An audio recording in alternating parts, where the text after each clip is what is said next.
The Dave Hooker Show. A presentation of Off the Hook Sports. Objective insight, expertise, top guests.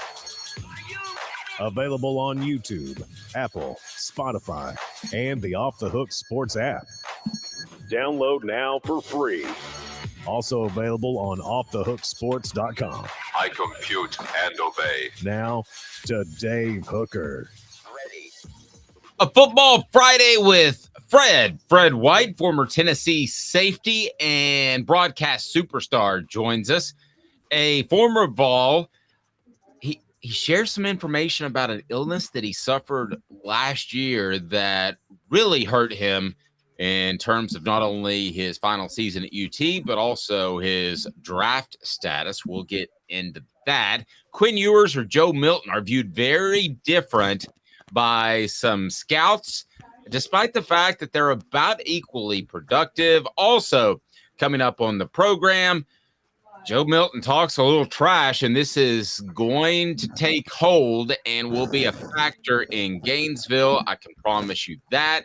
Tennessee football, will they be a top 30 program of the college football playoff era after this season? We've got a lot going on, and there is potential for the Saudis to invest in college football. What would that do to your fandom? Hello, Caleb Calhoun. How are you, sir? I'm good. How are you today, Dave? I'm fantastic. I don't know which day it is because the 4th, and I came back from vacation, but I'm slowly figuring it out. I think it's Friday. Is it Friday? It's Friday, and we are doing better than Britney Spears, who apparently got slapped by Victor Wembanyama's security yesterday in Vegas. I saw that. That was very bizarre. Maybe today's tough question should be, what athlete would you like to get slapped by your security personnel?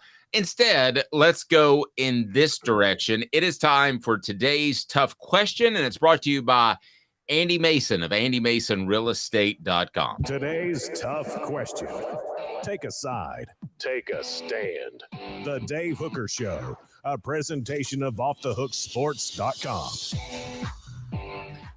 All right, we like to give away stuff, and then gave away a shirt yesterday. We're going to give away another shirt today. If you can tell me who should be the Vols cover athlete, because in a little bit, I'm going to tell you who represents Tennessee at SEC Media Days, not next week, but the week after. But Kobe Bryant, the late Kobe Bryant, was named the cover athlete for NBA 2K24. So if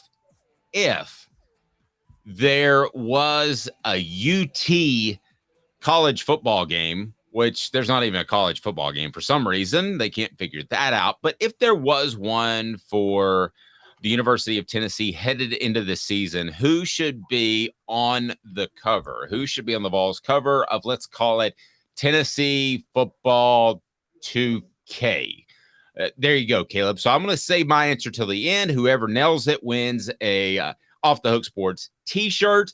So we love to give those away. Caleb, who do you think should be on the front before we get into that admission of a serious illness that affected Trey Flowers' career? I'm going to stay in the spirit of Kobe Bryant and honor, and I think in that spirit, you honor somebody who has passed, who's a legend with the program, at which point I go with Johnny Majors. Guy played for Tennessee, came home to Tennessee after winning a national title when the program was in shambles to rebuild it. Yeah, he didn't win a national title as a head coach, but I still think you can't get more Tennessee than Johnny Majors. All right.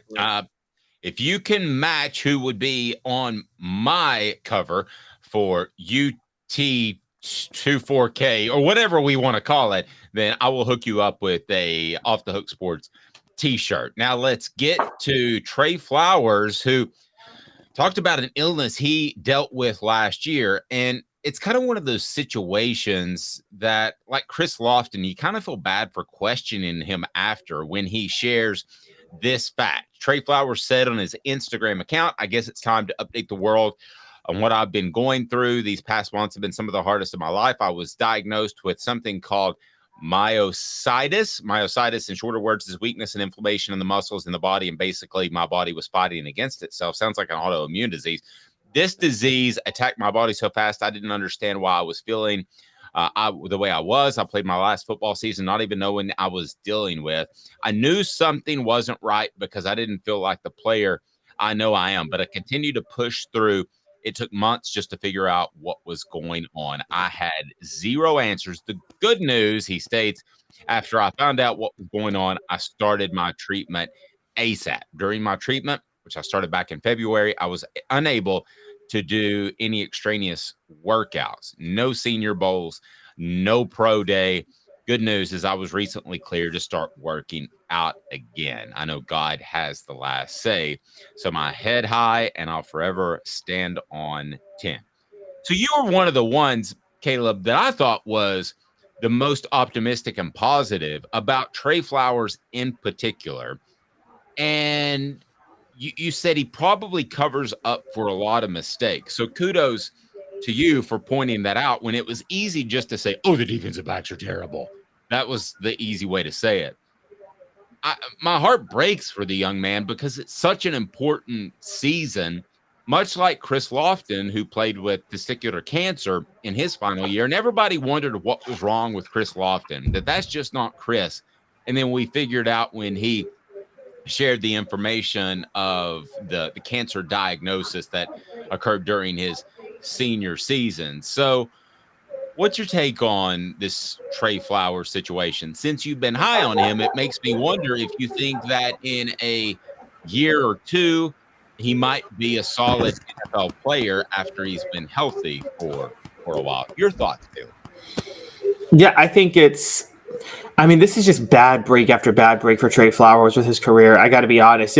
For those of you who don't know, Trey Flowers, by all accounts, would have been a 4-star very clearly and flirted with the 5-star when he was being recruited. But he had committed to play baseball first. And because he didn't take part in a lot of the rivals camps and things like that in his junior year, by the time he was ready to fully focus on football, it held back his star ratings. And Dave, you know this covering recruiting. You don't take part in those camps. That really hurts your ratings when you're trying to get noticed by a lot of people. Absolutely. It can be the difference between 4 scholarship offers and 14, 15, 16 scholarship offers. I'll give you an example.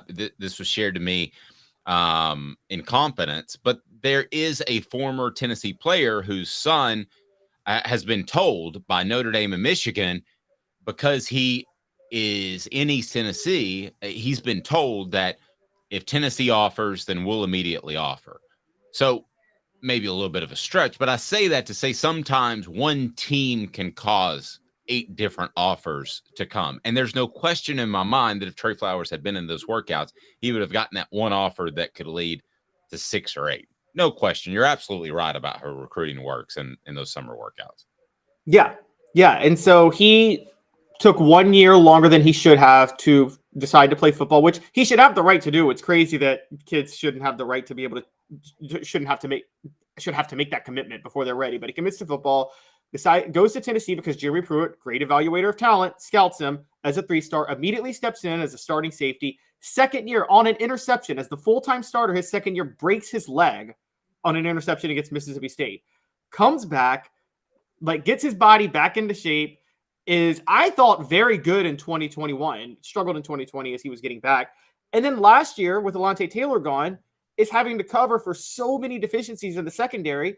I still thought had NFL potential. And then we realized this story where he was playing with myositis. Now I'm like, wow, if he didn't have this, he could have been way better, because if I'm seeing it, other scouts are seeing it. Other scouts are seeing that he's covering for so many other deficiencies despite how bad the defense is. I know that much. And I'd been wondering why he didn't at least didn't warrant a look at Pro Day, at the Combine, or at any of these Senior Bowl things or whatever. And now we're seeing why, because he couldn't. And it's just it's just the worst timing with him. I feel so awful for him, but I'm so glad this is out there. I'm so glad that he's able to continue his workout and playing career now. I think there's a spot for Trey Flowers on some roster. I was always a huge fan of him last year, and I still think Tennessee's going to miss him this year. Okay, so I want to ask you that. You do think that there's a spot on the roster. Can he be a starter? First, I want to tell you about AndyMasonRealEstate.com. Best service, best prices in the biz. AndyMasonRealEstate.com. Over 40 years of combined experience in his office. He's phenomenal. Getting ready to make a real estate move. AndyMasonRealEstate.com is where I will go. So, Trey Flowers, let me ask you this. Will he be a starter, or will he be roster, starter, Pro Bowl, All Pro? 4 levels. Roster. I don't see starter, Pro Bowl, or All Pro, but I do see a roster guy. I see a roster guy. If he's 100% healthy, I'm not going to rule out starter. Now, he has to fall in the right situation like everybody does, but I won't rule it out.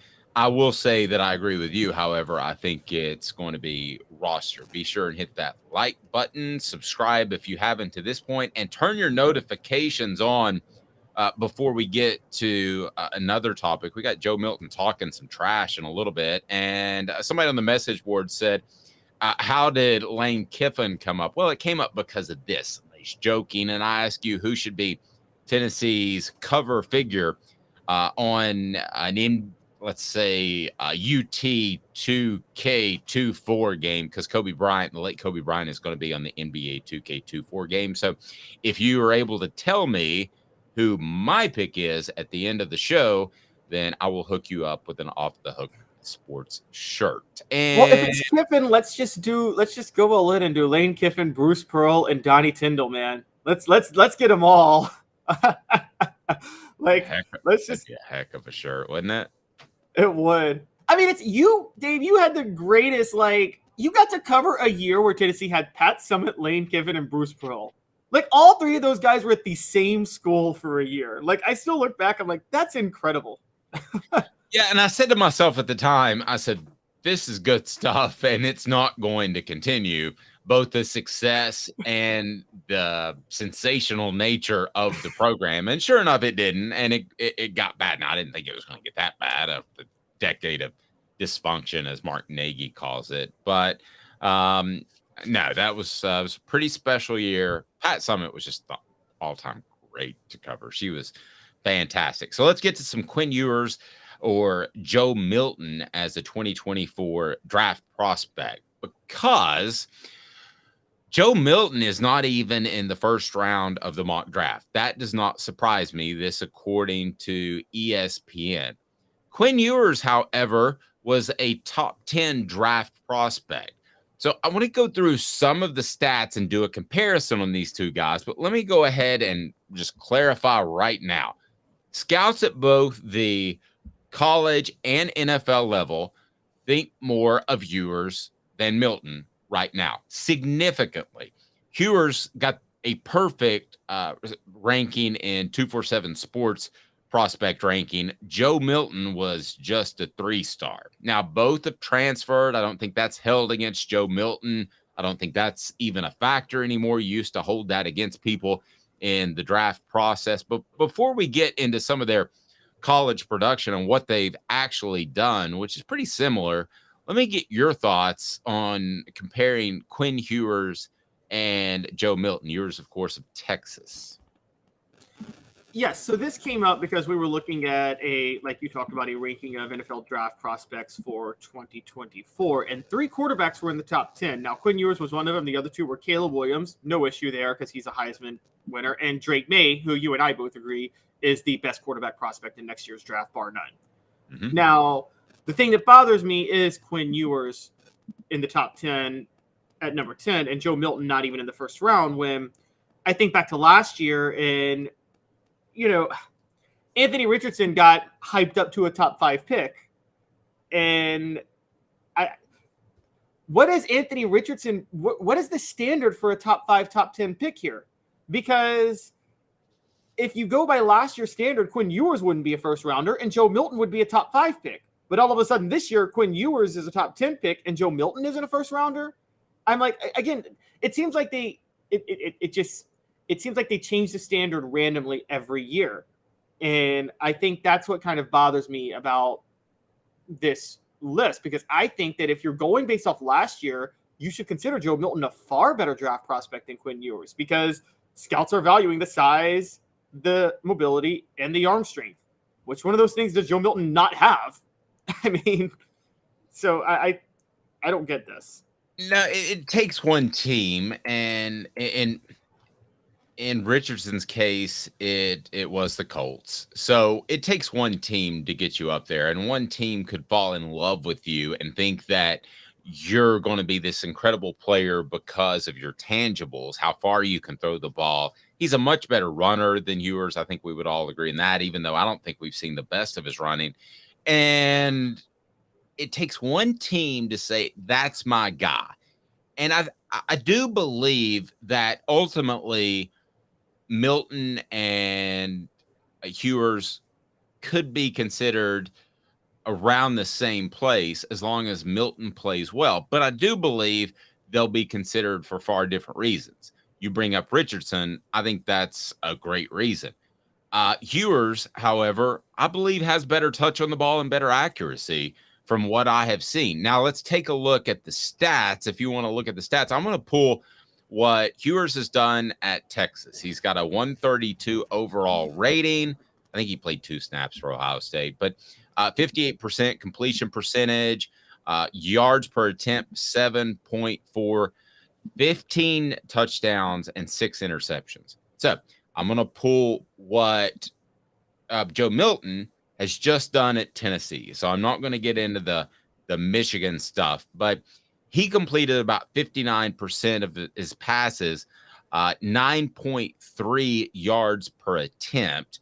Also, as far as touchdowns to interceptions, 12 touchdowns, hadn't thrown an interception at Tennessee yet, and has a 165 rating. So if you want to go by stats, it just makes your argument that much stronger. He's 30 plus points better in a quarterback rating than Quinn Ewers. So when I first saw this, when we had our 3:45 production meeting this morning, I thought, well, Ewers seems like a more solid prospect. But when you really look at the numbers, I don't think that's necessarily the case. I wonder if some people still think about that Ole Miss crazy play where he jumped out of bounds with no time left. That still sticks in my head, guys. I'll be honest with you. I've been called a Joe Milton hater. I'm not. I hope nothing but the best for the young man. But that's the kind of mistake that still stands out. And I think he panicked just being thrown into the situation the last drive, which I'm not saying that's a good sign, because you don't want your quarterback should always be ready. But clearly Joe Milton wasn't ready to go in the game at that moment, and I think he panicked a little bit. I think he panicked a lot a bit. I mean, I think he clearly panicked, and that could be 1 in a million. But I don't know that it is. In a pressure situation, Tennessee is going to need him to make plays, and if he's not able to do that in clutch situations, it could be the difference in 2 wins or losses. I mean, you could be, instead of a 10-2 team, you could be an 8-4 if he makes mistakes late. Program brought to you in part by City Heating and Air Conditioning, cityheatandair.com. They have over 50 years of experience. So I'll go ahead and tell you this: City Heating and Air Conditioning, integrity matters. You might not need a whole new unit when these temperatures continue to climb up in July and August. I just need a part or some Freon. At the end of the day, who do you think will be a better NFL prospect and quarterback? So we're having this conversation in a year, who was drafted higher. We're having this conversation in 10 years, who was a better quarterback in the NFL. Okay, now, if you ask me, I mean, I hate to go here, but if you ask me based on my standard and not what I think NFL standards should be, because I think they're inconsistent, it has to be Quinn Ewers. I don't think Joe Milton's accuracy is something that he can never develop to be able to play at the necessary level at the NFL. I think it's one that's going to make him a very good college player. I think there will be a roster spot for him in the NFL. I don't ever see Joe Milton as an NFL starter, though. And I don't see Anthony Richardson as one either. I mean, I have never believed in arm strength as something that I think it's so overvalued with NFL draft picks at quarterback. Well, I totally agree with that. If you get to this level, you have enough arm strength, and being able to throw the ball 65 yards, or let's say 75 yards instead of 65 yards or 90 yards instead of 65 yards really doesn't make a big difference. Can you make all the throws? Can you make the deep out from the far hash? Can you do that? I care more about the low profile ball. And when I look at Milton, I'm going to disagree just a little bit here, Caleb, because I thought Hendon Hooker had big time accuracy issues, and that got fixed last year. So with Joe Milton, I think it can get fixed. I used to not believe that. I used to think that accuracy was kind of innate, like being a good shooter in basketball. I think you can improve pretty drastically. So I'm gonna have to break with you on that with Hooker though, and I disagree with you about Hooker. Like, did it come and go in 2021? Yes, but I didn't think it was bad. It just turned out to be. It just went from okay to really, really, really good in 2022. We're asking Joe Milton to go. Joe Milton wasn't okay. His accuracy was horrendous. I mean, horrendous. And I don't know if you can go from horrendous to good. Okay, well, let's put it this way. If Hooker was a B-, C+, he went to an A+, right? Last year, I think we can agree with that. I'd say A-. He still missed on some throws last year. So I'd say A-. Yeah, and I don't want to lean on completion percentage, but it was really high. So anyway, we'll say A-. So he went a full grade. Joe Milton's a D? He was an F 2 years ago. I mean, he was an F. It was horrendous how bad his accuracy was. Well, that makes me wonder about your thoughts on Tennessee, because you said that you think they'll win 10 games. If he's an F or a D, they're not going to win 10 games. I think Joe Milton can go up 2 full letter grades because he's been in the system for 3 years now. So, but that's getting him to a C. And I think a C is all you need in Josh Heupel's system to be okay. You need better than a C in the NFL. Pretty good point. I like that. I like all of that. At the end of the day, I got to see some games. I'll tell you at the end of September who I think is the better NFL prospect. But right now, I would say Ewers. I think that could change. I'm leaving the door open slightly, taking the, I guess, easy way out. But I'm not 100% sure. Now, Travis says his accuracy wasn't the issue, or he wouldn't be playing D1. It was a timing issue. There's probably some truth to that. There's probably a lot of truth to that. It's probably a little bit of both. Can you develop? And I guess timing you can kind of develop, right? You can kind of pick that up, which would be a good sign for him. Yeah, I think that he's going to be okay. Let's go back to his completion percentage, and his completion percentage at Tennessee has been 59%. What was Hendon Hooker last year? Hendon Hooker last year was 59%, right? I'm sorry, 69%. Yeah, Hendon Hooker pushed 70. But you got to remember, it's 59%, but in games that mattered, I mean, Joe Milton was 51.6% in 2021, and he went up to 64.6 this past year. I don't consider that improvement. So much of that was mop-up duty with Joe Milton. I mean, so much of it was mop-up duty. So the only game we have to go on where he showed accuracy was the Orange Bowl. Now, we don't know what to make of it because the Vanderbilt game, he wasn't accurate at all. All of his issues were still on display in the Vanderbilt game, but it was raining in that game. And then the Orange Bowl happened. Yeah, the weather conditions were horrible. Talking to Cooper Mays and Jacob Warren on the Vol Report, they said it was worse than it looked on television. So you can go one way. You can say that the weather conditions were terrible, his accuracy was terrible, it was because of the weather. And then on the flip side, you could say Clemson didn't really want to play and they weren't motivated to play. I think it's probably somewhere in between. Where he'll be different, and what I really like about Joe Milton is the intermediate over the middle passes, the low profile passes, the little darts. I saw enough accuracy out of the Orange Bowl to believe he'll be really good on that. Now, is he going to be good on the other touch passes? That's a whole different question. Fred White coming up next. We always enjoy talking to Fred White. Be sure to hit that like button, subscribe if you haven't, and turn those notifications on. Fred White coming up next with Caleb Calhoun. I'm Dave Hooker, Off the Hook Sports.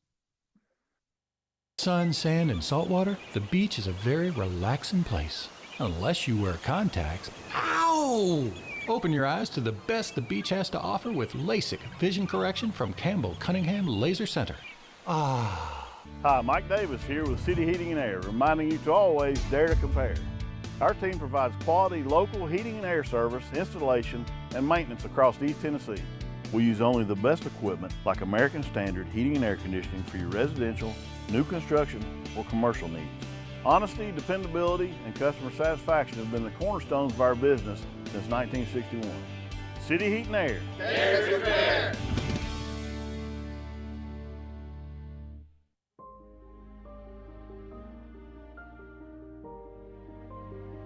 Our family has been creating one-of-a-kind pieces of jewelry in West Knoxville since 1986.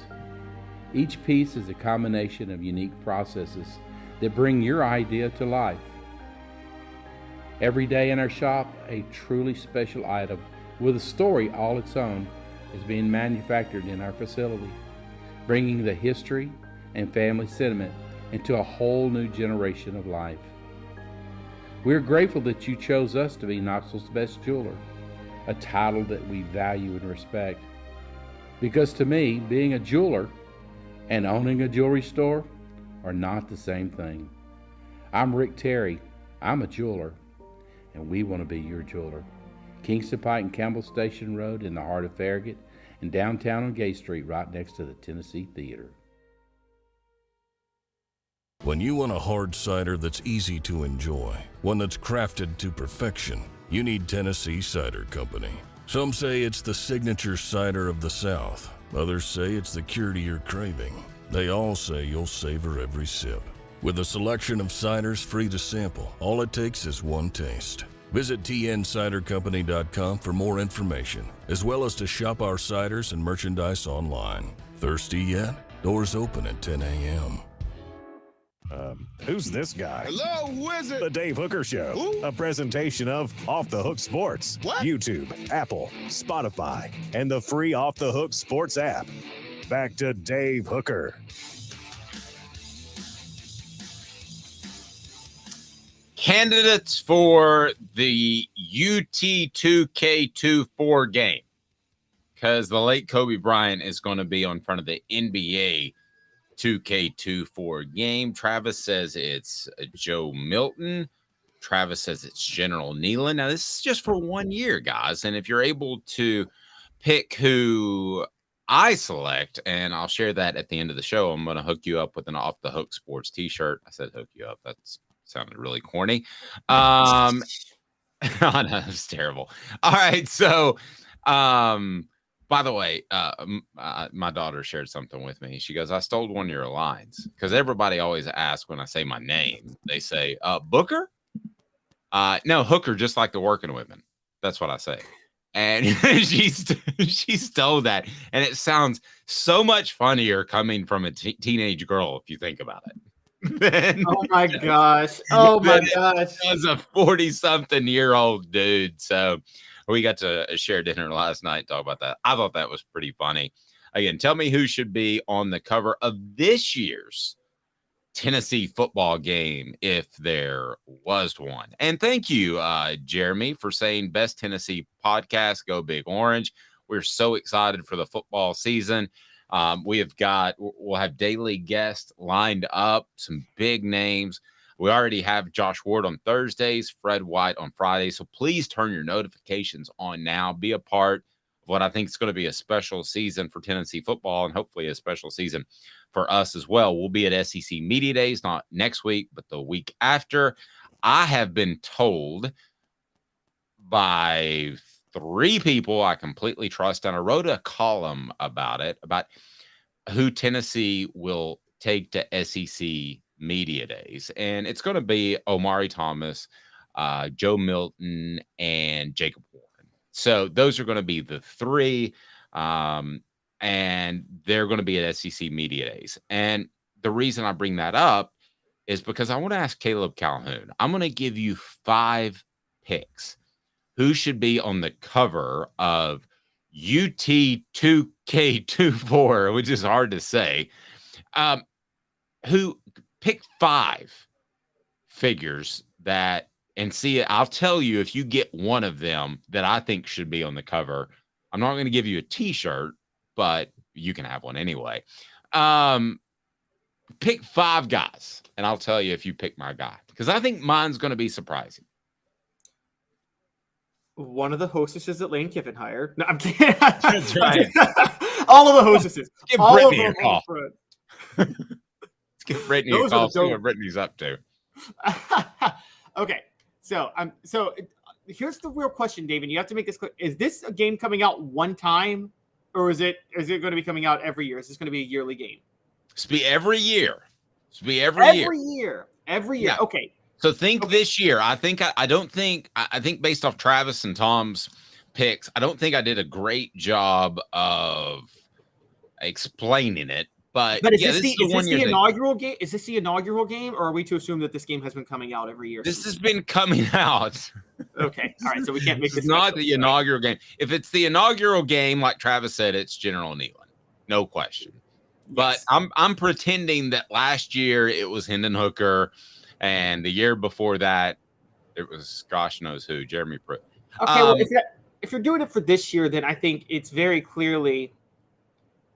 I'm thinking of the players that we know are going to be like players on the team. So I'm going Jacob Warren, Cooper Mays, Amari Thomas. Funny enough, like we know those 3 are starting. I would add in. Okay, let's see, Jalen McCullough. That's 4. I'm at 4, and Okay.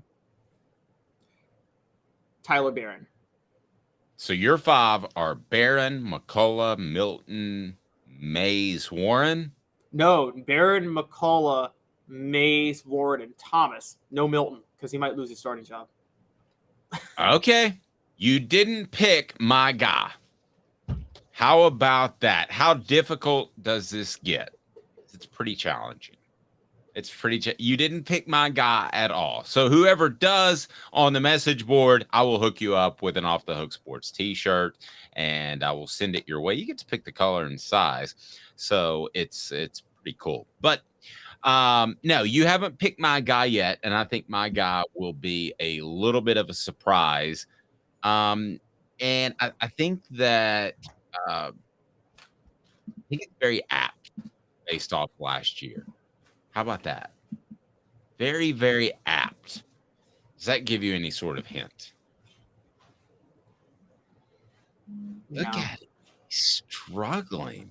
All right. It's time for What the H? And it's brought to you by our friends at Zen Sports. Met with those guys yesterday, man. They are rolling along and doing absolutely fantastic. And the rewards they give are absolutely through the roof. Use the promo code HOOKED. I'll tell you more about it. What the H? What the? What was he thinking? Release the hounds. The Dave Hooker Show. Keep cool. A presentation of OffTheHookSports.com. All righty. So here's what Joe Milton said, and we are hooking up with Fred White. And no, he is not related to Reggie White. Good question. I never thought to ask that question, but he's not. So I guess we're all related in some shape, form, or fashion if we really go back. But no, they are not closely related at all. So Joe Milton had this to say when asked what it meant to beat Clemson while playing close to home. He said, quote, "I don't lose in Florida. I took that one to the heart. Pretty much take every game to the heart, but I don't lose in Florida." What SEC team is Tennessee playing in September this year south of Knoxville? I believe that would be Florida. Thoughts on Joe Milton trash talking? He said this at the Manning Passing Academy. I'm sure he didn't think it'd be out. It was on a Locked On SEC podcast. And your thoughts on Joe Milton with some maybe incidental trash talking? Well, I'm sorry. I know we don't like to do this during the segments, but I love Travis's WTF after playoff yesterday's show. Absolutely. Well, that's fun. Yeah. WTF does not mean, well, that's fun. We worked that out with Josh Ward yesterday. Let's bring Fred White into this. And Fred's appearance brought to you by Zen Sports. Fred, how are you, sir? I'm doing good. About you guys? Never better. Never better. So Joe Milton said this. He said, quote, about the Clemson playing close to home, the Clemson game in the Orange Bowl. It was very meaningful. I don't lose in Florida. I took that one to heart, pretty much take every game to heart, but I don't lose in Florida. Close quote. I think Tennessee plays at Florida in September. If I can pull up the schedule and double check, but I'm pretty sure. Is this trash talking? What do you think? I like it, honestly. I'm glad he don't lose in Florida. Keep that up. I mean, I'm okay with him saying what he said. Only thing about talking trash, you need to back it up. That's it. If you can't back it up, then you can't talk trash. But if you can talk trash and back it up, by all means, talk trash. Well, do you think he'll be able to back it up? We were discussing how he wasn't in any first round picks, mock drafts in the NFL, and Quinn Ewers of Texas was. Do you think he can back it up? Do you think he can take that next step? Because accuracy has been an issue. Well, that's the one thing I think he can. Do I think he can back it up? I think he can. I'm looking forward to seeing what he does. But it's, right now it's more potential than anything. Potential means you haven't done anything yet. I mean, you won a bowl game, yes. I think he did a good job in doing so. I think he's gotten better as a quarterback over time. And I think he has what it takes to really make that happen. However, Quinn Ewers, on the other hand, he started for a whole season. So it's not it's not necessarily a comparison of what the talents is or based on what the pre-draft stuff is, and the draft is not even a year. It's almost 9 months away from now. So, a lot can change in a year. It's very true. Fred's appearance brought to you by our friends at Zen Sports. And Zen Sports is the new sports book in Tennessee, revolutionizing the way you earn sports betting rewards. That means no more deposit bonuses that turn into deposit nightmares. And Zen Sports, what you see is what you get. With their cash rewards program, you get a lot of cash. For a welcome bonus, earn an unlimited 5% cash back on your betting volume for your first 15 days when you sign up with the code HOOKED. That's HOOKED. That's right. Unlimited 5% cash back. Keep betting and keep earning. You earn money with up to 3% cash back on your betting volume every month after that. And refer friends to earn a percentage of their betting volume as cash rewards as well. Zen Sports is bringing the cash back to Tennessee. So if you bet big on sports, you want to be betting on Zen Sports. Zen Sports betting just got better. We were discussing earlier, is Joe Milton struggled with accuracy, Fred, or was he struggling with timing in the times that balls sailed wide? I think you can say both at times. Accuracy on the deep balls, because some of those were overthrown, and that sometimes is timing. Working with those receivers on a regular basis and getting the same reps with those guys. But I think watching what he did in the bowl game, if he can build off just that one game. I know it was just one game, but building off that game, he had pretty good timing with those guys.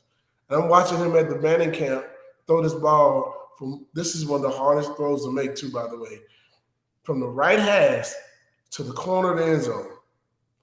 He made that throw. I haven't seen many college quarterbacks be able to make that throw. That's the same throw that Jacob Eason threw against Tennessee. Yeah, they lost with the Hail Mary, Josh Dobbs to,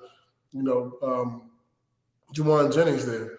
I think that is one of the hardest throws to make in college football. In pro football, that's one of the hardest throws to make. Opposite hash to the opposite corner. That's telling you got time and also touch. So I think he's worked on those things, and I'm hoping that that's the case going forward into the season. You would hear if he wasn't doing well. That's right. We would hear that. You would hear that he's not doing well. Somebody would let it be known that he's not doing well. I don't think anybody said anything about him not doing well in summer workouts or in 7-on-7 drills. You know. We knew about Garantano. Man, True. He looks, but you know, I don't know what it's going to look like when he turn the lights on. Joe Milton has been one of those guys that went away when the lights came on. And I'm not trying to down Garantano, but we heard good and bad about him from players, coaches alike. We haven't heard those things about Joe this spring and summer. Here's what I've heard about Joe is that he was taking things seriously, obviously, before the Orange Bowl. And by the way, I said this earlier before you came on. I love the fact that he can throw the slants and the dig routes and those sort of things over the middle with good, really good accuracy, at least he did against Clemson. I think Tennessee's offense will look a little bit different. But here's what I was told. He was taking everything seriously and he was ready to be the guy. And Nico shows up, and it's kind of a reaffirmation that he's going to have to bust it in the offseason to hold off Nico. And that just kind of took him up another level. What have you heard about Joe in the offseason? I mean, I've heard very similar that he was doing well. Then all of a sudden, in comes this freshman. I can't let this freshman take my job. I think that pride kicks in a little bit, and that competition does. So this is what you think about when you talk about quarterbacks or any player. Hey, man, compete for the job. Be better than the other person. Don't leave because that person came in. And also, when you come in, you don't just get a job because you came in. You better bust your butt to get it. So I think that's a great example of a guy coming in who's highly recruited, highly rated. Hey, man, you got to still come in and get this. You got to win the job. We don't give you nothing. You win it. And if you're the guy who's in position already, hey, your job can be taken. Don't put your hat on the mound. It'll be gone. There you go. Fred, interestingly enough, with the Joe Milton comment, I wanted to ask you the most about it because I recall Fred White having a teammate at quarterback who came from Alabama and once mentioned that he never lost to a school from Alabama while he played at Tennessee. We owned Alabama. Still do. And Auburn, by the way. Y'all beat when T. Martin started, y'all beat Alabama twice. Alabama teams. None of them. UAB, Auburn. Yep. That's true. Y'all even got UAB in there. T. Martin was able to beat UAB. He beat every school from Alabama, basically. Every school from Alabama. Was there did you ever notice anything different about T. Martin whenever he was playing at Alabama school? Did he seem like he just was there extra level? Absolutely. See, there's this thing in the locker room where if you're from that state, you do not want to lose to that state. You want to see somebody have their best week of practice or their best games, where do we play their state? That's the game you would do anything in the world not to lose. Anything in the world not to lose. You're going to play extra hard. You're going to tackle a little bit harder. You're going to run a little faster. You're going to do everything you can. Scratch, clock. You do not want to lose to your home state. And if you're Jamal Lewis, you might have your breakout game. Yeah, but Fred, you guys got Alabama when they were down. Hey, man. You almost got tackled through the screen, man. Are you serious? You know how many first round draft picks they had on I know. They had an NFL MVP. They had some talent. They had a lot of talent. Yeah, they won a national championship in '92. So, I mean, it's not like they were bad at all. They just had coaches that like to have affairs. Other than that, they were all good. Well, when Fred White played him, they just had a coach who just wasn't. No offense to Mike DeBose, Fred, but come on. He wasn't the brightest coach in the box. Yeah, I mean, neither was Jim Donnan or Ray Goff. So, I mean, Drunken Ray Goff. I mean, but y'all shut down in '99 a future NFL MVP, and y'all just shut him down. That was the story of that '99 game at Alabama. Y'all didn't let Sean Alexander do anything on you guys. Yeah. Okay. Backstory, and I haven't heard it, but Fred's referenced it, and Caleb brought it up. So, what are your thoughts on Sean Alexander? I don't have any problem with Sean Alexander. I think Sean Alexander got a problem with me. Why is that? Well, part of my job on the team was I made it my job. I didn't anybody give me the job. I took the job on myself. I would go find out who were the top players on the team and figure out who their girlfriends or, if they had any kids or what their mama name was or whatever your name, your sister name, anything. I get all the information I could. And I found out what his girlfriend name was. Her name was Jennifer. Oh, no. And every time we played them, I made sure he knew that Jennifer was staying with me. Oh, poor Jennifer. I don't know if that worked out with the two or not, but maybe Fred was part of the reason it may not have. So did you see him after you guys played on the field? Did he bring up Jennifer? Are they still together, or do you know? Hey man, he don't even shake my hand when I see him today. You know the great part about it? That's before the WWW, when you could have easily found out his girlfriend's name. You actually had to put some work into it. I had a couple of high school classmates that went to Alabama. I called and asked the questions. Hey man, I need some information on a couple of players. Man, he got a girlfriend? What's his name? What's her name? Oh, really? Okay. Where's she from? Cool. Got it. Just a little bit of information goes a long way.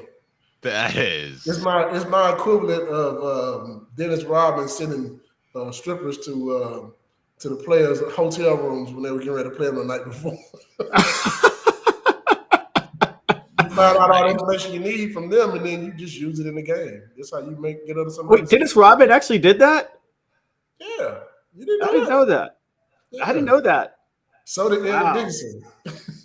Wow. Fred knows who this is, but I'm not going to say it because I was told this in confidence. But there is one legendary coach that used to reward his secondary with a pro, a lady of the night. Think my last name. Think Tennessee quarterback's last name last year, and he would serve up a pro on Wednesdays to the defensive back that graded out the highest in the game before. Would that be motivation to you, Fred?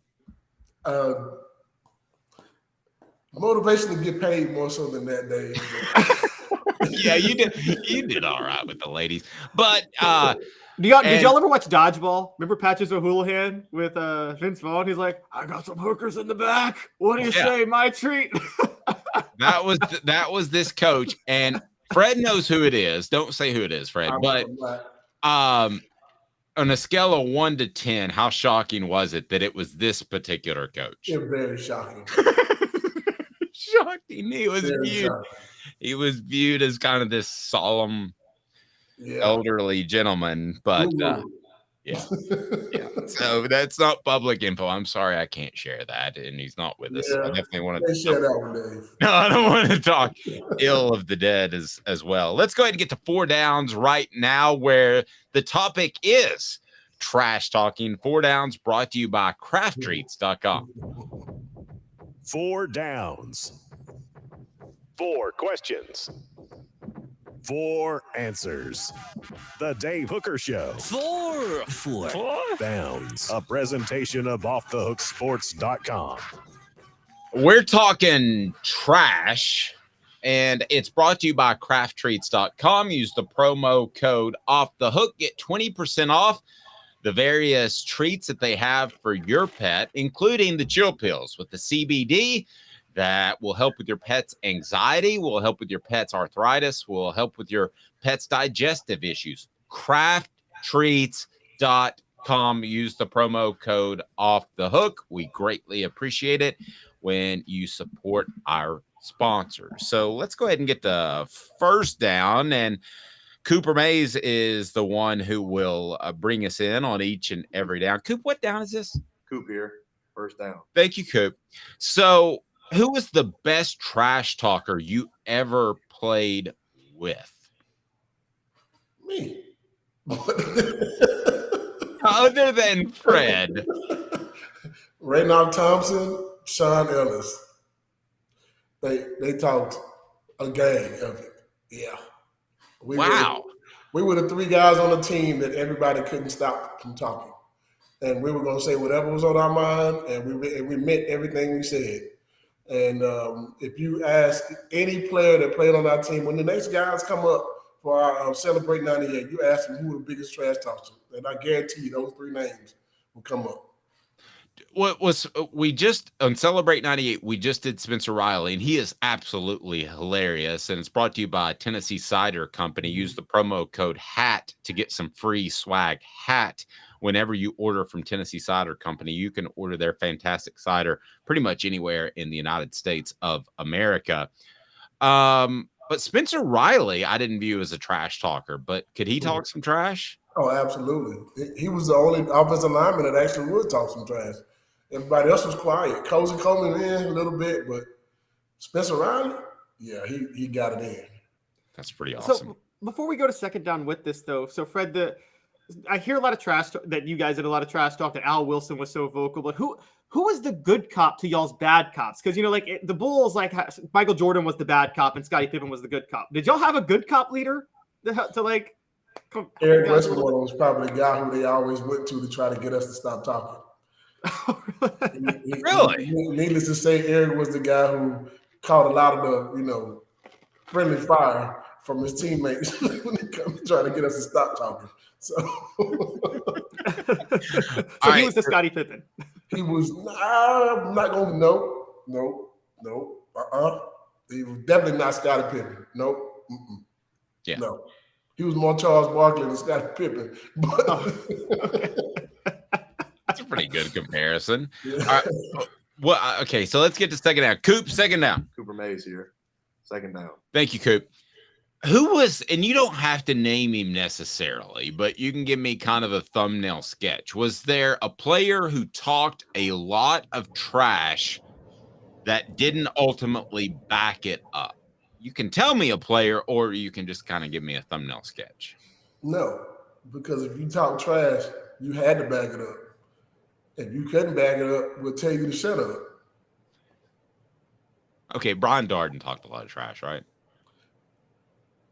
He did, but that's different. That's different. He's talking trash in practice. We talk about talking trash in games, right? Oh, yeah. Either or. Yeah. There's a difference.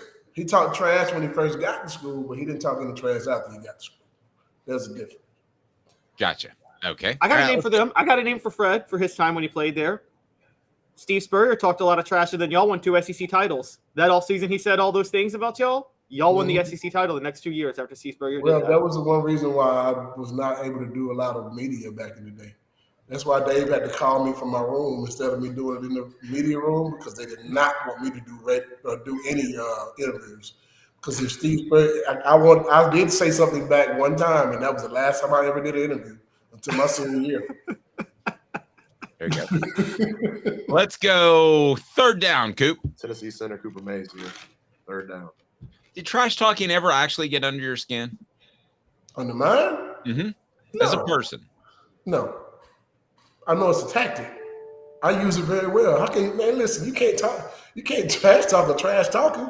Hey, man, that's part of my game. I woke up every Friday with all the goods on everybody. So I knew what to use and how to use it in a game. So if you talk trash to me, I'm just going to go deeper. You do realize I know your mama name. You do realize I know what your daddy do for a living. You do realize I know your girlfriend name, your baby mama name. I even know your child's name. What do you know about me? I'm telling you straight facts. You're not telling me straight facts. You just trying to say something to try, get under my skin. I have done my homework.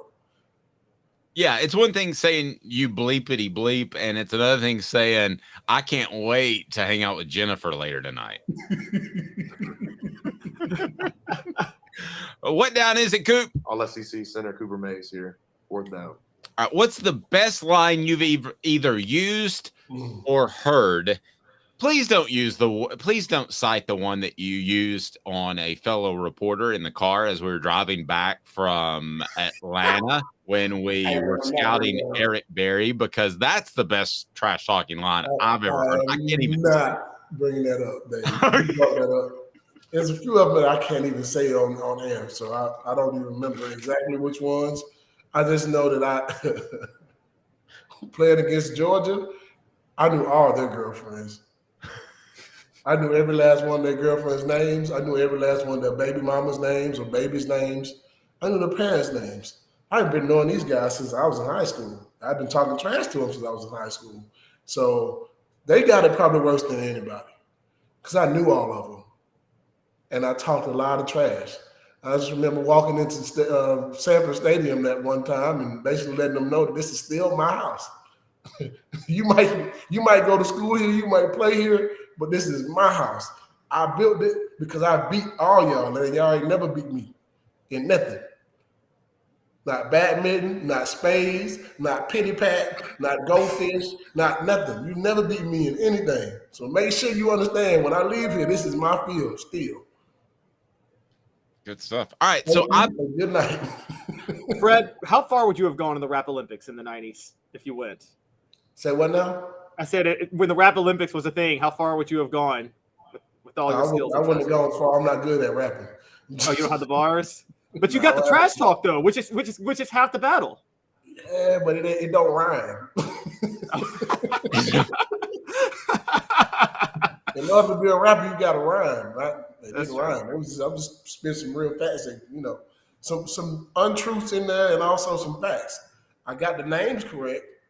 I know what they like. I know what they're doing, and I'm gonna make sure you know that they're gonna get a chance to do it in my city. In our city. So then one of the competitors should have hired you as a consultant to do oppo research on everybody in the Olympics. Yes. And then they could have used that information. I could have been an investigative reporter. Yes. You really could have. By the way, go ahead. I Fred, on my other job, I cover politics a lot, and some campaign staff should be hiring you right now to do oppo research on their opponent. Absolutely. They should be. They really should be. You know, the funnest thing, it was fun, man. To me, trash talking was fun. It was a way to get you out of your game. If I got you so upset at me during the game, you're not focused on what you're supposed to be doing. And all I'm focusing on at that point is continue to just rub it in. I'm going to rub it in every chance I walk past you. My mom used to say to me sometimes, hey, I just see your head going up and down the whole game. What are you doing?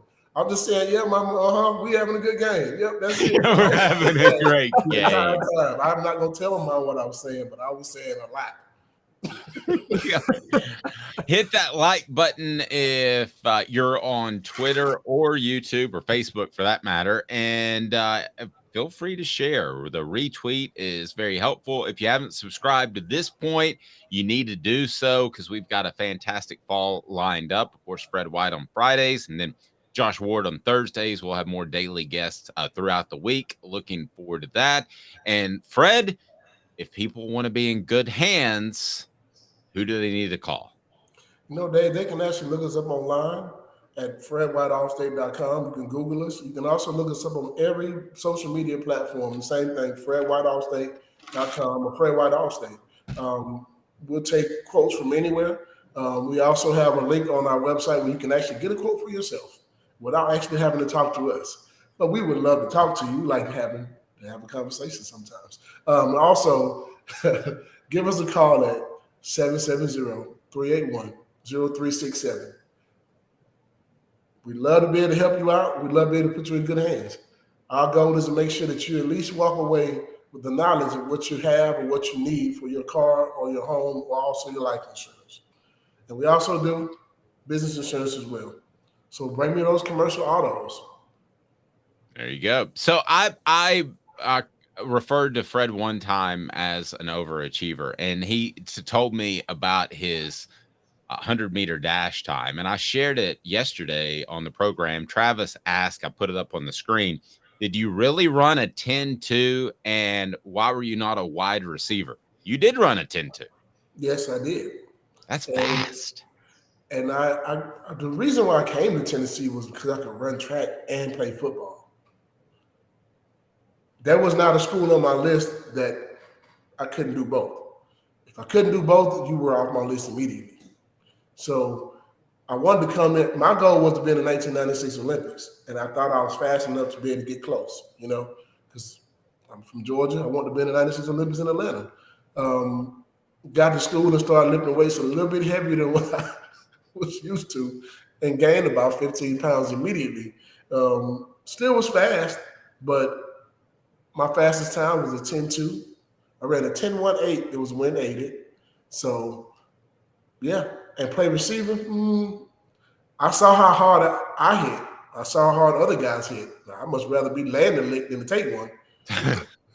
It's a very good point.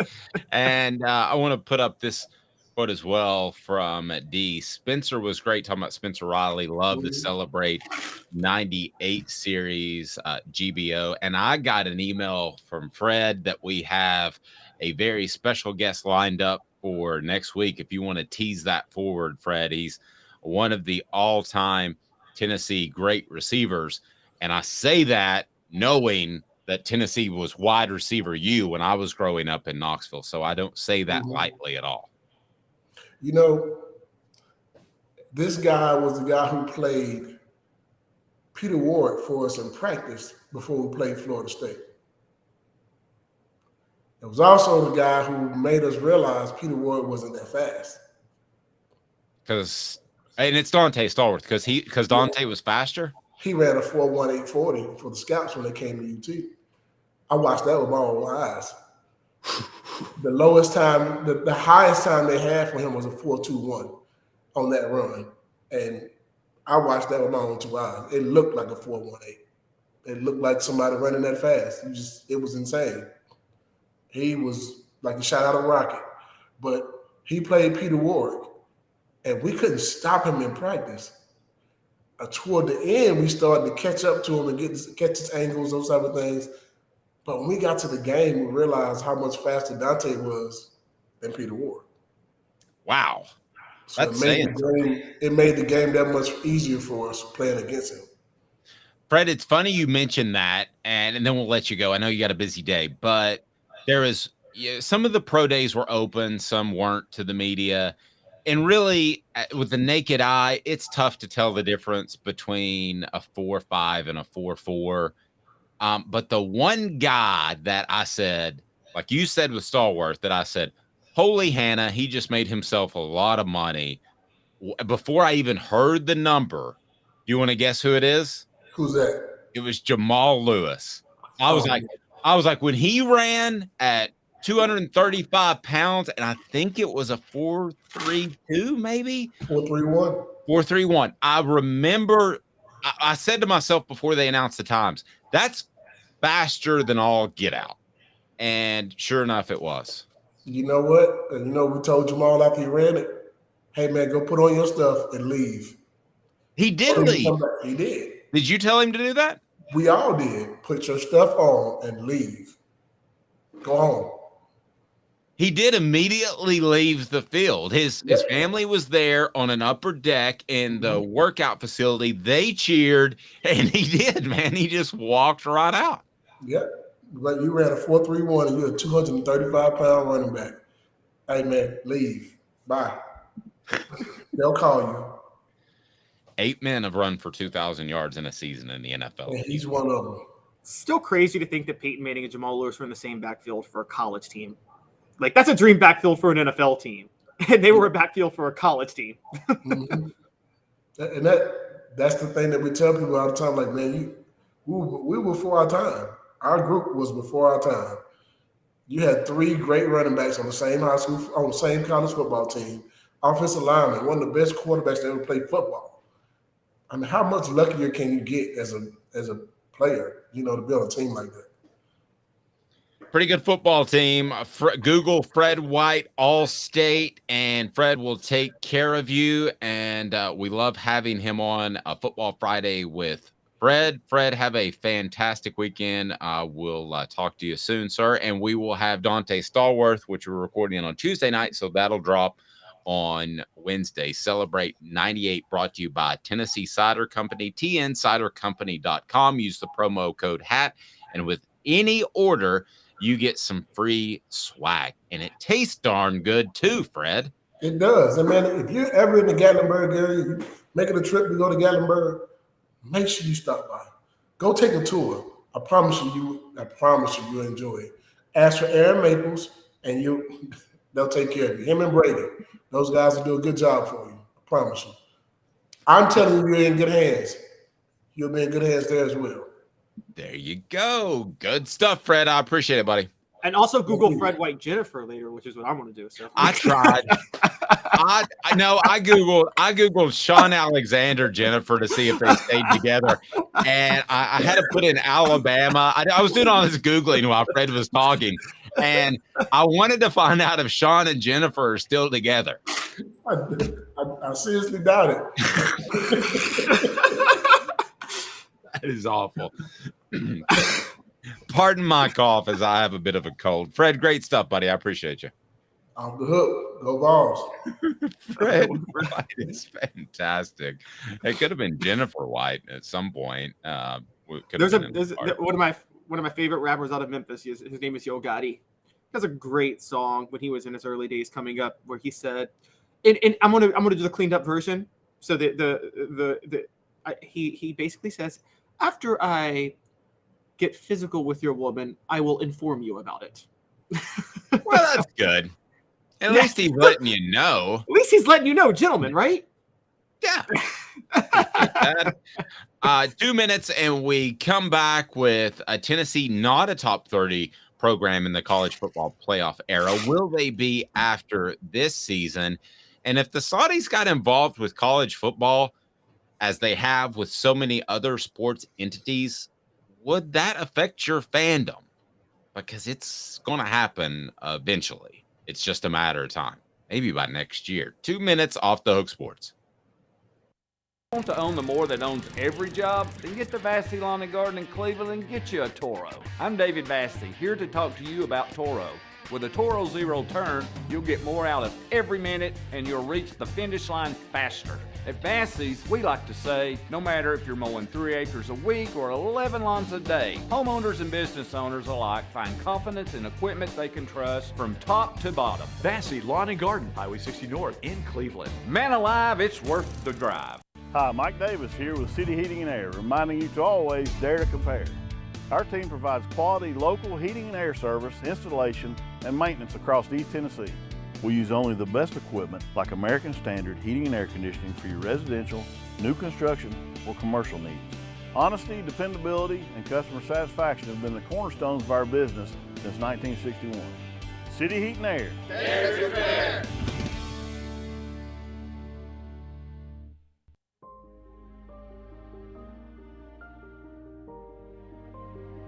Our family has been creating one-of-a-kind pieces of jewelry in West Knoxville since 1986. Each piece is a combination of unique processes that bring your idea to life. Every day in our shop, a truly special item with a story all its own is being manufactured in our facility, bringing the history and family sentiment into a whole new generation of life. We're grateful that you chose us to be Knoxville's best jeweler, a title that we value and respect. Because to me, being a jeweler and owning a jewelry store are not the same thing. I'm Rick Terry. I'm a jeweler, and we want to be your jeweler. Kingston Pike and Campbell Station Road in the heart of Farragut, and downtown on Gay Street right next to the Tennessee Theater. With all that sun, sand, and salt water, the beach is a very relaxing place. Unless you wear contacts. Ow! Open your eyes to the best the beach has to offer with LASIK vision correction from Campbell Cunningham Laser Center. Ah. You're listening to The Dave Hooker Show, a presentation of OffTheHookSports.com. The internet is full of pictures of each and every one of you. Available on YouTube, Apple, Spotify, and the Off the Hook Sports app. Download now for free. Is there nothing you people can't do? Also available on OffTheHookSports.com. Elias says Fred could lead the most unsettling pregame PA hype package in history. That would be pretty good. Imagine if he was doing the starting lineups. And now, Sean Alexander dating Jennifer for now. Running back Alabama. That would have been fantastic. Can you imagine that? Maybe we can get Jeff Jarnigan to do that. He's a PA guy. Probably wouldn't be the best idea for his future as a PA guy, but it would be absolutely hilarious. I didn't know about the Olympics that Fred wanted to run in. This segment the Saudis are going to get involved in college football. It's a matter of time. And we saw the Live tour come together with the PGA Tour very quickly when it seemed like they absolutely hated one another. So we're going to get to that. But first, will Tennessee be a top 25 program after this season? Top 25 in the college football playoff era. So recently, according to the Sporting News, and Bill Bender, a friend of the program who we'll have on from time to time this fall, had a scoring method to rank the best programs of the college football playoff era. As you might expect, Alabama was number 1, Clemson number 2, Ohio State number 3, Georgia number 4, Oklahoma number 5. Then I'll run down the rest. LSU, Michigan, Notre Dame, Oregon, Wisconsin in the top 10. Tennessee not in the top 30. When you go down the list, they are tied for 33rd with a bunch of other schools, including Mississippi State, Houston, Stanford, Western Michigan, Virginia, Iowa State, North Carolina, Tulane, Kansas State. Explain to me how this formula is created. And then I want to ask you the question, will Tennessee be a top 25 program in the college football era after this year? So the formula is created with, you get 10 points for a national championship. You get 5 points for a college football playoff championship appearance. You get 5 points for a college football playoff appearance. Now, to be fair, Dave, you tell me, do you think you should get more points for appearing in the title game versus just appearing in the college football playoff? Or do you think since it's 4 teams, that carries the same weight? I would give more points to those who advance further. So if I'm doing this, you get 5 points to make it if you make the college football playoff, you get, let's say, 7 points if you win your semifinal game, and you get 10 points if you win it all. Okay. So that's just me. Yeah, I think that's fair. And then, so a New Year's 6 appearance is 2 points. And then other metrics are winning percentage, consensus All-Americans, NFL draft picks, Heisman Trophy winner, and a Heisman Trophy winner is an extra point, basically. So using these formulas, Tennessee's total score was 2 with a bunch of other teams because they've just made a New Year's 6 bowl, which puts them in league with, unfortunately for them, an in-state school in Memphis, which actually was ranked ahead of Tennessee until this year, probably because of that. That's all they've got to their resume right now. Now, of course, the college football playoff came into existence when Tennessee was at its lowest point in history. I mean, they had been on the heels of 4 straight losing seasons, the only time since 1907 to 1910 that happened. And also they were entering an era with a very incompetent, who you refer to as a sociopath, head coach. Maybe. So let me ask you this. Will Tennessee be top 25 using this formula after this year college football playoff era team? No. No. Okay, why? Because they will only get 2 more points after this year. And those 2 more points will be they're going to make another New Year's 6 bowl, so they'll get to 4 points. But that would put them at number 29 right now. They still need, they got to get to a college football playoff or win a national title. And the scoring method is going to have to change in a year anyway when the CFP goes to 12 teams. So unless they make the playoff, which even if they make the playoff, by the way, that still would put them at number 27, tied with Baylor. To get into the top 25, they actually have to win the national title this year. That's the only way they can crack the top 25. So no, they're not going to be a top 25 team after this year. That would be quite a year. 25 years later, you shouldn't have to wait 47 years for a national championship. 25 would be pretty neat.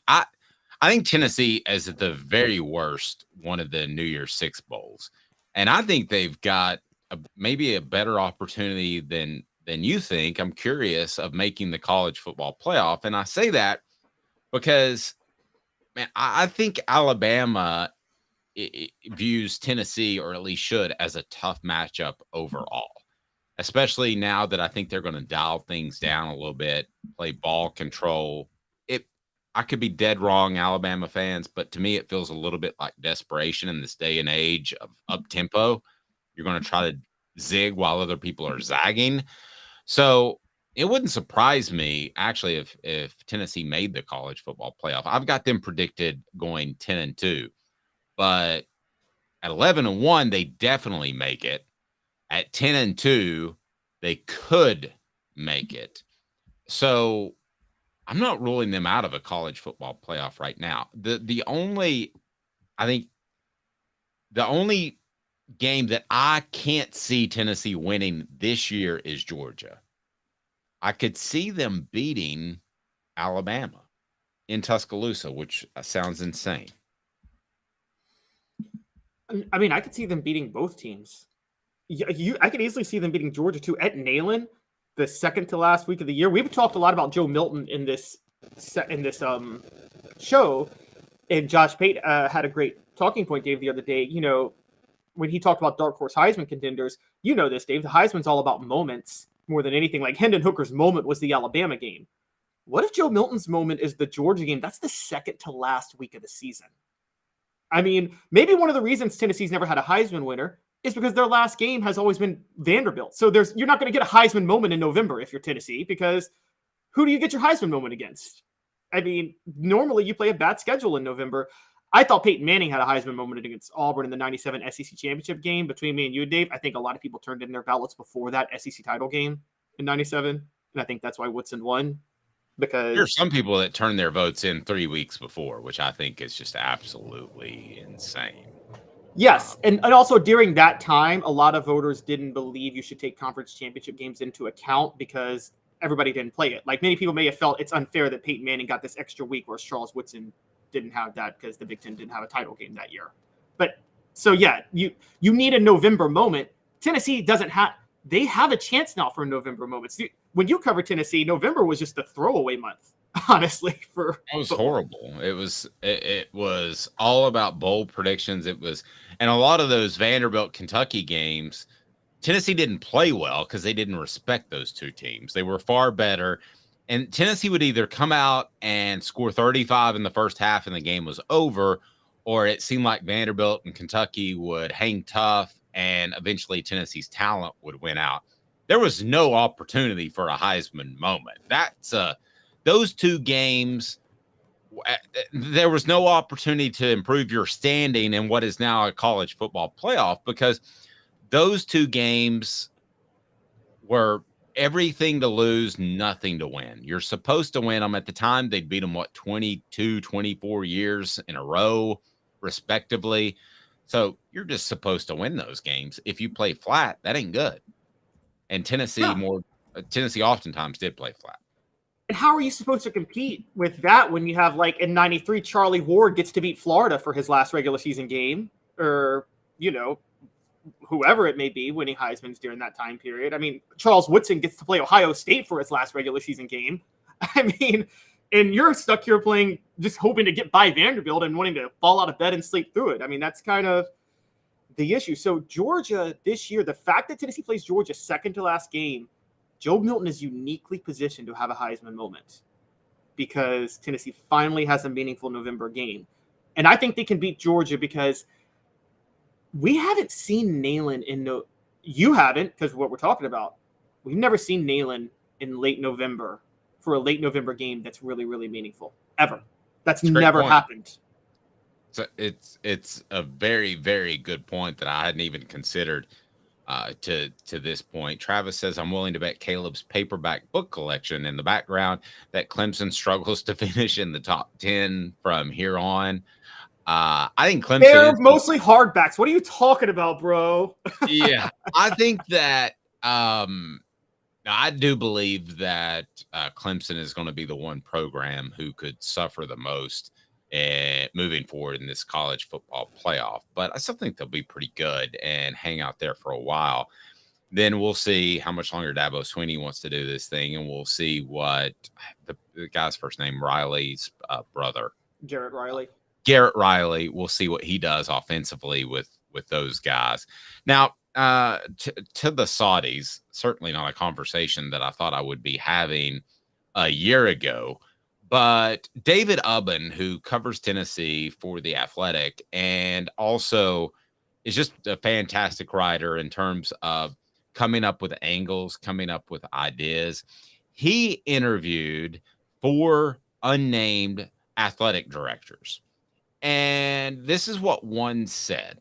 I'd say close to 50% of schools and athletic department leaders would navigate their way to yes when asked about would they take money from the Saudis, much like the Saudis have developed the Live Tour, and it's PIL is the name of the fund, but it's actually just Saudi Arabia money, and it's a lot of money. We're not talking about a few $100 million. We're talking about billions. And the PGA Tour realized that they couldn't match the money. This same source said, quote, if you'd asked me before the Live PGA Tour came together, I would have said less than 10%, meaning a chance that some school would take Saudi money. Then finishing off the quote, because even the most aggressive and thoughtful athletic directors, everyone is afraid to go first when it comes to the PIF and their involvement in American sports. And the PGA just went first.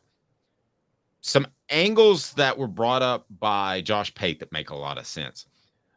And that is the ACC is going to be in trouble. The Pac-12, 10, whatever they end up with, 14, is in big time trouble. People don't even want to put them on TV for nothing.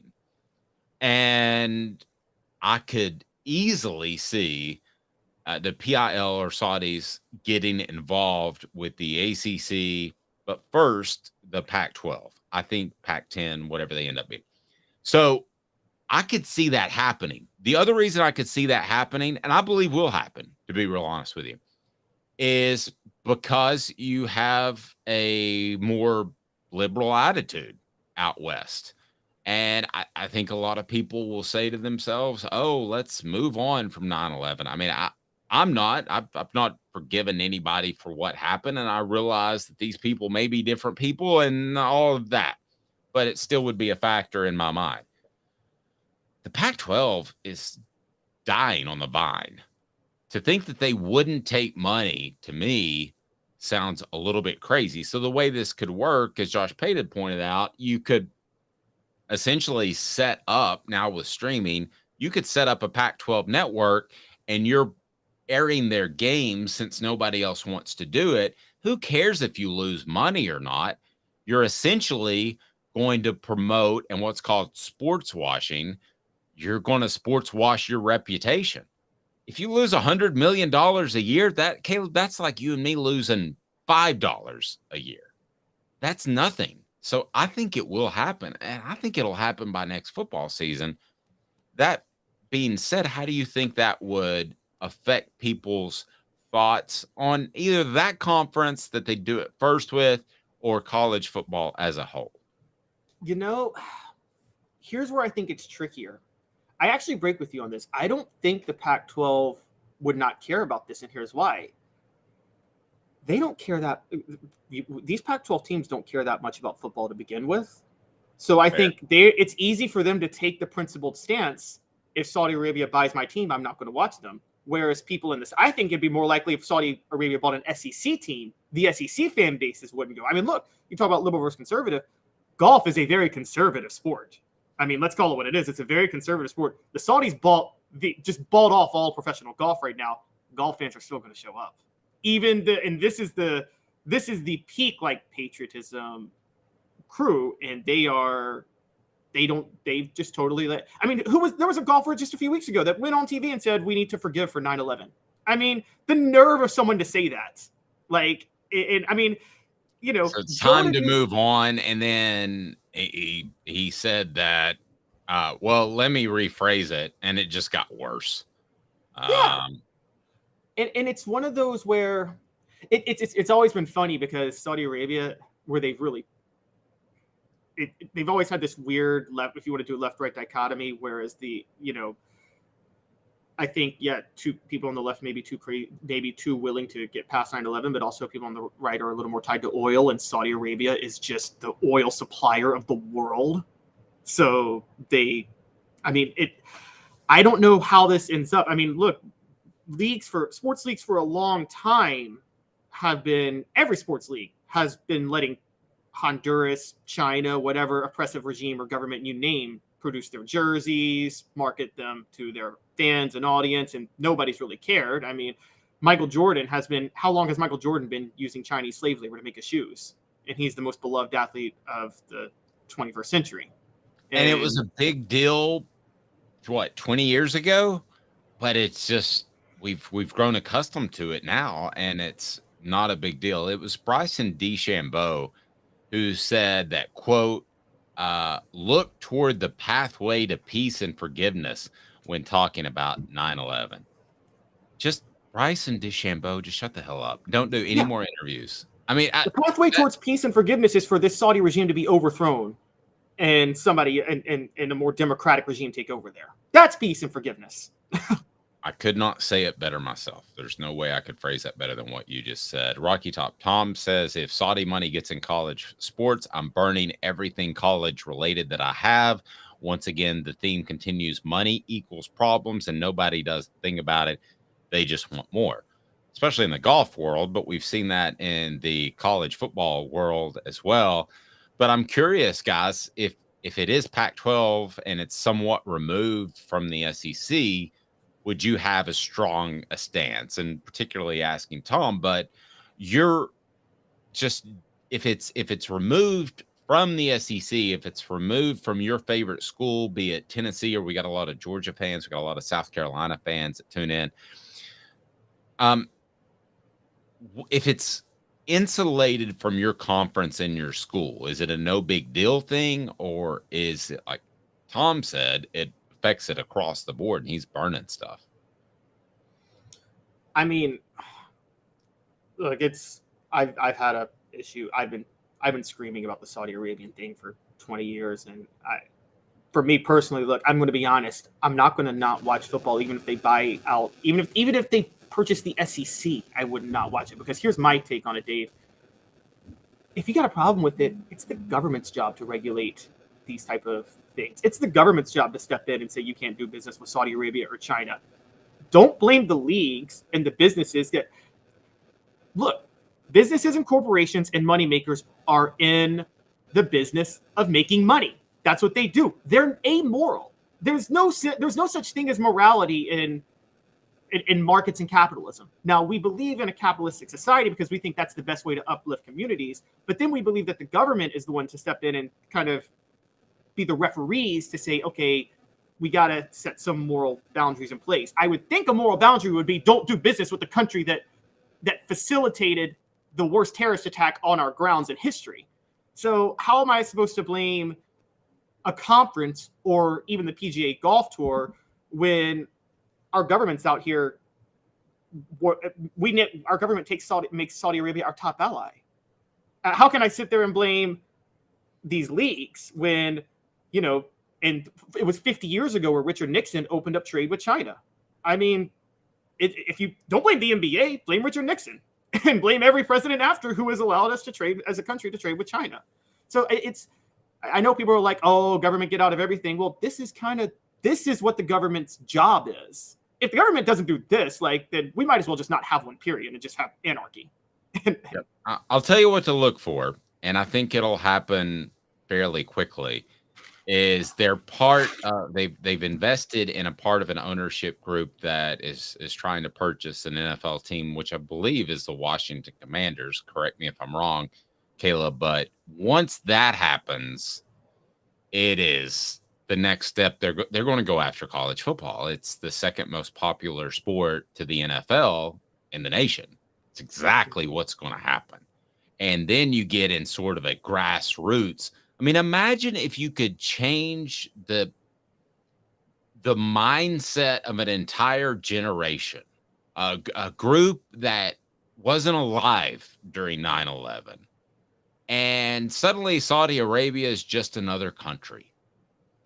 And if you could do that, what better place to do it than in the time in which minds and opinions are being developed in that 18 to 22 range? And what better way to do it, if you're talking sports, is college football. That would be even bigger than the NFL. And don't even for them. Oh yeah, and we haven't even thought about this. So Saudi Arabia does this.